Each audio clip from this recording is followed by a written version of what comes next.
ചേട്ടാ, കവടിയാർ കൊട്ടാരത്തിൽ കവർച്ച നടന്നിരിക്കുകയാണല്ലോ. ഏകദേശം 2 കോടിയോളം മൂല്യം വരുന്ന ആഭരണങ്ങളാണ് അവിടുന്ന് കളവ് പോയിരിക്കുന്നത്. അത്രയും ഒരുപാട് അവിടെ ജീവനക്കാർ ജോലി ചെയ്യുന്നതാണ്. അതുപോലെ തന്നെ CCTV ക്യാമറകളാണെങ്കിലും എല്ലാം സെക്യൂരിറ്റികളും ഒരുപാടുള്ള സ്ഥലമാണ്. അപ്പോൾ അവിടെ നിന്ന് പുറത്തുനിന്നൊരാൾക്ക് അവിടെ കടക്കുകയും മോഷണം നടത്തുകയും എന്നൊക്കെ കുറച്ച് ബുദ്ധിമുട്ടുള്ള കാര്യമാണല്ലോ. അപ്പോൾ എന്താണ് ഈ കേസിനെ ചുറ്റിപ്പറ്റിയുള്ള കാര്യങ്ങൾ? തീക്കട്ടയിൽ ഉറുമ്പഴിക്കുക എന്നൊരു പ്രയോഗമുണ്ട്. അതേപോലെയാണ് ഈ കവടിയാർ കൊട്ടാരത്തിലെ മോഷണം എന്ന് പറയുന്നത്. നമ്മുടെ തിരുവനന്തപുരം നഗരഹൃദയത്തിലെ പ്രധാനപ്പെട്ട ഒരു പ്രദേശത്താണ് ഈ ഒരു കൊട്ടാരം സ്ഥിതി ചെയ്യുന്നത്. കവടിയാർ കൊട്ടാരം എന്ന് പറയുന്നത് 1931 ചിത്തിര തിരുനാൾ മഹാരാജാവ് പണി കഴിപ്പിച്ച ഒരു വലിയ കൊട്ടാരം, 150ഓളം മുറികളുള്ള ഒരു ബഹുനില കൊട്ടാരം. ഈ കൊട്ടാരം എന്ന് പറയുന്നത് നമ്മുടെ ലോക് ഭവനാണ് അതിൻ്റെ തൊട്ടടുത്തുള്ളത്, ഗവർണറുടെ പണ്ടത്തെ രാജ്ഭവൻ. ഈ രാജ്ഭവന് തൊട്ടടുത്തായിട്ടാണ് ഈ പറയപ്പെടുന്ന കൊട്ടാരം സ്ഥിതി ചെയ്യുന്നത്. അതുകൊണ്ട് തന്നെ അവിടെ ഏത് സമയം സുരക്ഷയുടെ കാര്യത്തിൽ യാതൊരു വിട്ടുവീഴ്ചയുമില്ല. കാരണം പെട്രോളിംഗ് ആകട്ടെ മറ്റു കാര്യങ്ങളാകട്ടെ വളരെ വലിയൊരു ശൃംഖലയാണ്. കേരള പോലീസിൻ്റെ തന്നെ എപ്പോഴും നിരീക്ഷണ വലയത്തിലാണ് ഈ കൊട്ടാരം ഉൾപ്പെടുന്ന പ്രദേശം ഉള്ളത്. എന്നാൽ അതിന് വിപരീതമായിട്ടാണ് അവിടെ നിന്ന് 2 കോടി രൂപയോളം വിലമതിക്കുന്ന ആഭരണങ്ങൾ കവർച്ച ചെയ്യപ്പെട്ടു എന്ന് പറയുന്ന ഒരു ഞെട്ടിക്കുന്ന വാർത്ത ഈ കഴിഞ്ഞ ദിവസം പുറത്തു വരുന്നത്. നമ്മൾ പറഞ്ഞതുപോലെ ഏകദേശം 150ഓളം മുറികളുള്ള വലിയൊരു കൊട്ടാരം. ഈ കൊട്ടാരത്തിൻ്റെ 2ാം നിലയിലാണ് ഇപ്പോഴത്തെ അവകാശിയായുള്ള അശ്വതി തിരുനാൾ ഗൗരിലക്ഷ്മി ഭായിയുടെ കിടപ്പുമുറി. ഈ കിടപ്പുമുറിയിൽ നിന്നാണ് ഇത്ര വലിയ അളവിലുള്ള സ്വർണ്ണാഭരണങ്ങൾ കവർ ചെയ്യപ്പെട്ടത്. ഏകദേശം 2 കോടി രൂപയാണ് അതിൻ്റെ മൂല്യം കണക്കാക്കപ്പെടുന്നതെങ്കിലും ഇതിൻ്റെ മൂല്യമെന്ന് പറയുന്നത് മറ്റൊരു രീതിയിലും കൂടിയാണ് അടിസ്ഥാനപ്പെടുത്തേണ്ടത്. കാരണമെന്ന് പറഞ്ഞാൽ ഇത് ഇപ്പോഴത്തെ സ്വർണ്ണവില കണക്കാക്കിയല്ല, മറിച്ച് അതിൻ്റെ പൗരാണിക മൂല്യം കൂടി കണക്കിലെടുത്താണ് അതിൻ്റെ വില നിശ്ചയിക്കപ്പെടുന്നത്. ഇത് വാങ്ങാനും ധാരാളം ആളുകളുണ്ട്. അതുകൊണ്ട് തന്നെ അതിൻ്റെ മൂല്യം നിർണ്ണയിക്കുക എന്ന് പറയുന്ന ഈ ഒരു അവസരത്തിൽ വളരെ പ്രയാസകരമാണ്. ഈ ഗൗരിലക്ഷ്മി ഭായിയുടെ കിടപ്പുമുറിയിലെ ലോക്കറിൽ സൂക്ഷിച്ചിരുന്ന ആഭരണങ്ങൾ, ഈ ആഭരണങ്ങൾ കഴിഞ്ഞ നവംബർ ഡിസംബർ അല്ലെങ്കിൽ നവംബർ ഒക്ടോബർ മാസങ്ങളിലാണ് ഈ കവർച്ച നടന്നത് എന്നാണ് ആദ്യത്തെ കണ്ടെത്തൽ. ഇപ്പോഴത്തെ അവകാശിയായിട്ടുള്ള ഈ അശ്വതി തിരുനാൾ രാജ്ഞി ബംഗളൂരുവിലേക്ക് പോകുന്നതിന് മുൻപായി തൻ്റെ അലമാര പരിശോധിക്കുന്നതിനിടെ ഈ അലമാരയിൽ ഉണ്ടായിരുന്ന ആഭരണങ്ങൾ നഷ്ടപ്പെട്ടു എന്ന് ബോധ്യപ്പെട്ടു. പക്ഷേ ആ ഒരു അവസരത്തിൽ ഇതൊരു പോലീസ് അന്വേഷണത്തിലേക്ക് അല്ലെങ്കിൽ പോലീസിലൊരു കേസായിട്ട് രജിസ്റ്റർ ചെയ്തിരുന്നില്ല. അതിൻ്റെ കാരണമെന്ന് പറയുന്നത് ഇപ്പോൾ ഈ കൊട്ടാരത്തിൽ താമസിക്കുന്നത് 4 കുടുംബമാണ്. രാജകുടുംബം തന്നെയാണ്, 4 കുടുംബമാണ്. ഗൗരിലക്ഷ്മി ഭായും ഗൗരി പാർവതി ഭായും അടക്കമുള്ള അവകാശികൾ.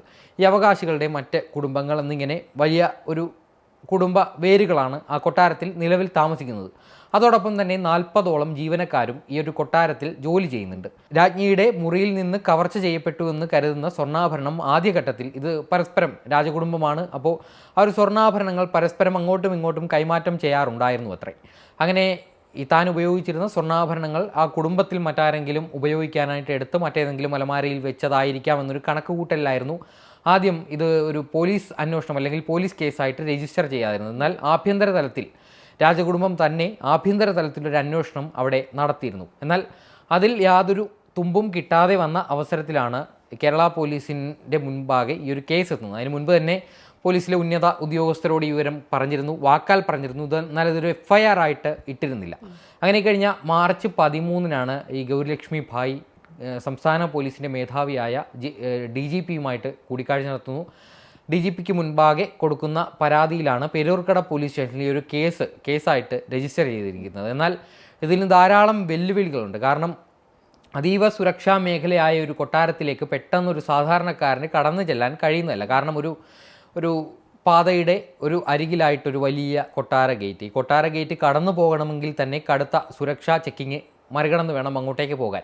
അതുകൂടാതെ തന്നെ രാജകുടുംബത്തോട് ചേർന്ന് നിൽക്കാത്ത അല്ലെങ്കിൽ അവരുടെ അനുമതിയോട് കൂടി അല്ലാതെ ആ ഒരു കൊട്ടാരത്തിനുള്ളിലേക്ക് ആർക്കും പ്രവേശനമില്ല.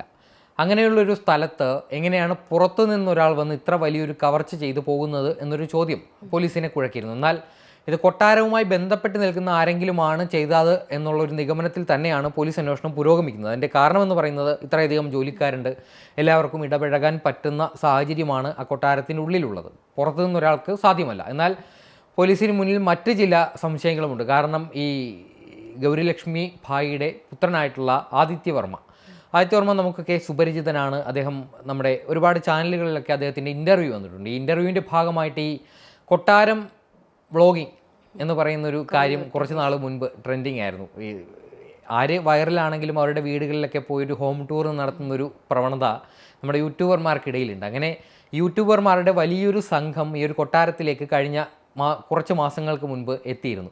ആ ഒരു യൂട്യൂബർമാരടക്കം ഈ ഒരു വിഷയത്തിൽ സംശയാസ്പദമാക്കിയാണ് ഇപ്പോൾ കേരള പോലീസ് ഈ കേസ് മുന്നോട്ട് പോകുന്നത്. നമ്മുടെ നാട്ടിലെ ഒട്ടുമിക്ക യൂട്യൂബ് ചാനലുകളിലും ഈ കവടിയാർ കൊട്ടാരത്തിൻ്റെ ഉള്ളിലെ പൗരാണികമായ ഒട്ടനവധി കൗതുകമാണ്, ആൾക്കാർക്ക് കൗതുകമാണത്. അവർ യൂട്യൂബിലൂടെ വ്ളോഗായിട്ട് ചിത്രീകരിച്ച് പുറത്തേക്ക് എത്തിക്കുന്നു. അതിൻ്റെ പിന്നിൽ മറ്റെന്തെങ്കിലും കാരണമുണ്ടോ എന്ന് അന്വേഷിക്കേണ്ടത് പോലീസാണ്. പക്ഷേ ഇത്തരത്തിൽ ധാരാളം വീഡിയോകൾ ഈ കവടിയാർ കൊട്ടാരത്തിനുള്ളിൽ നിന്ന് പുറത്തു വന്നിരുന്നു.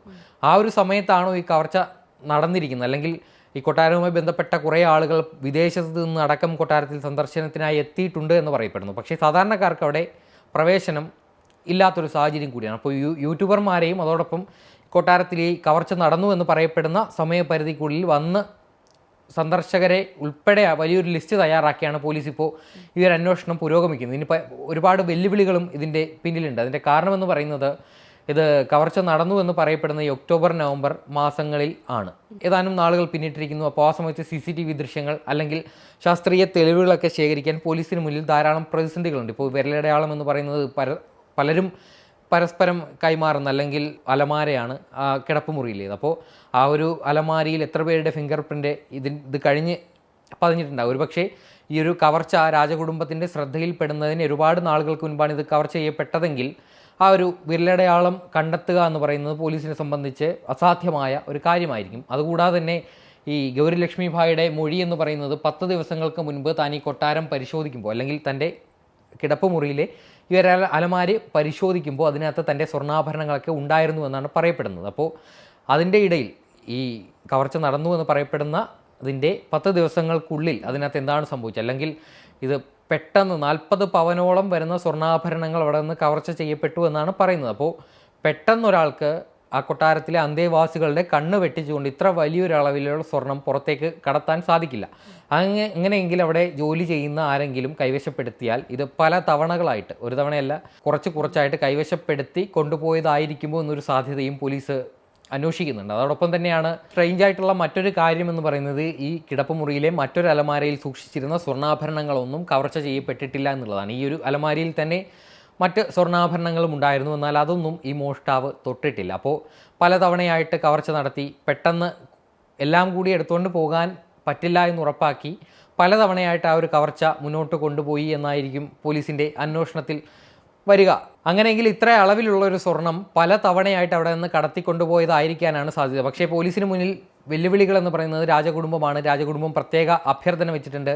ഈ കേസുമായി ബന്ധപ്പെട്ട് ആ ഒരു കൊട്ടാരത്തിൽ ജോലി ചെയ്യുന്ന ജീവനക്കാരെയും അതുപോലെ തന്നെ മറ്റുള്ള ആളുകളെയും ഒന്നും ചോദ്യം ചെയ്യലിൻ്റെ പേരിൽ ബുദ്ധിമുട്ടിക്കരുത് എന്നൊക്കെ പറയുന്നുണ്ട്. പക്ഷേ പോലീസിന് അവരുടെ ജോലി ചെയ്തല്ലേ പറ്റൂ. കാരണം പോലീസിൻ്റെ കൂടി സുരക്ഷാ വീഴ്ചയായിട്ടേ ഇത് പുറം ലോകത്തേക്ക് എത്തൂ. കാരണം എന്ന് പറയുന്നത് അതീവ സുരക്ഷാ മേഖലയായ ലോക് ഭവൻ അടക്കം സ്ഥിതി ചെയ്യുന്നൊരു സുരക്ഷാ മേഖലയിൽ പോലീസിൻ്റെ അടക്കം കണ്ണുവെട്ടിച്ചുകൊണ്ട് പോലീസിൻ്റെ നിരീക്ഷണം കാര്യക്ഷമമല്ല എന്ന് ഒരുപക്ഷെ വരും. അപ്പോൾ ഇത് പോലീസിൻ്റെ കൂടി ഒരു അഭിമാന പ്രശ്നമാണ്. ഇത്ര വലിയൊരു അളവിൽ 40 പവനാണെങ്കിലും പൗരാണിക മൂല്യം കണക്കാക്കിയാൽ അതിൻ്റെ എത്രയോ മടങ്ങ് അതിൻ്റെ വില ഉയരാം. അപ്പോൾ എന്തായാലും അന്വേഷണം പുരോഗമിക്കുകയാണ്. പേരൂർക്കട പോലീസാണിപ്പോൾ കേസ് അന്വേഷിക്കുന്നത്. ഒരു സ്പെഷ്യൽ സംഘം അന്വേഷിക്കുമെന്നാണ് പോലീസിൻ്റെ ഈ കേസന്വേഷണത്തിനായി രൂപീകരിക്കുന്ന ഒരു പ്രത്യേക സംഘം ഈ ഒരു കവർച്ച അന്വേഷിക്കുമെന്നാണ് പറയപ്പെടുന്നത്. എന്തായാലും വലിയൊരു കവർച്ചയാണ് തിരുവനന്തപുരം നഗരമധ്യത്തിലെ കവടിയാർ കൊട്ടാരത്തിൽ നിന്ന് കേൾക്കുന്നത്. എന്തായാലും പ്രതികളിലേക്ക് പെട്ടെന്ന് എത്താൻ കേരള പോലീസിന് സാധിക്കട്ടെ.